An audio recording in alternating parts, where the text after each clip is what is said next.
Shadow Education Secretary Angela Rayner. Getty Images. Heather Saul. One Day, Thursday, January 4, 2018. A focus on ethnic minorities and women's agendas has had a negative impact for white working-class boys and their ability to adapt, Angela Rayner has said. In a wide-ranging interview with The Spectator, the Shadow Secretary of State for Education said white working-class boys are not being told they need to push themselves in the same way disadvantaged groups before them have had to.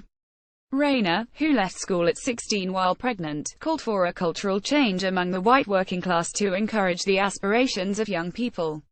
National Education Service. When asked about white working-class boys' poor performance in university admissions tables, she said, "I think it's because as we've tried to deal with some of the issues around race and women's agendas, around tackling some of the discrimination that's there, it has actually had a negative impact on the food chain for white working boys. They have not been able to adapt. Culturally, we are not telling them that they need to learn and they need to aspire.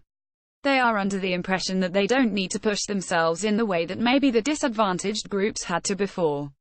I think that is why there is a bit of a lag there. I think we need to do much more about the culture of white working class in this country." The Ashton-under-Lyne MP described her own experience of how state support allowed her to return to education. She proposes a national education service of lifelong learning which could help tackle academic underperformance among white working-class boys. "My mother was unable to get support." Rayner also spoke about how the system supported her but failed her mother, who is illiterate, leaving her unable to see how an education would benefit her daughter because of her own lack of skills.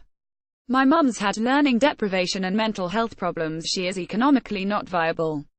That's the penalty on society for not investing in my mum and putting those interventions in place," she said. "Her conversation with me was, I couldn't love you as a child because I could only love one person at a time and that was your dad. That says so much about why I ended up where I was. And about why I'm not that person anymore. My mum didn't say that to be horrible, but because she wasn't able to get emotional support.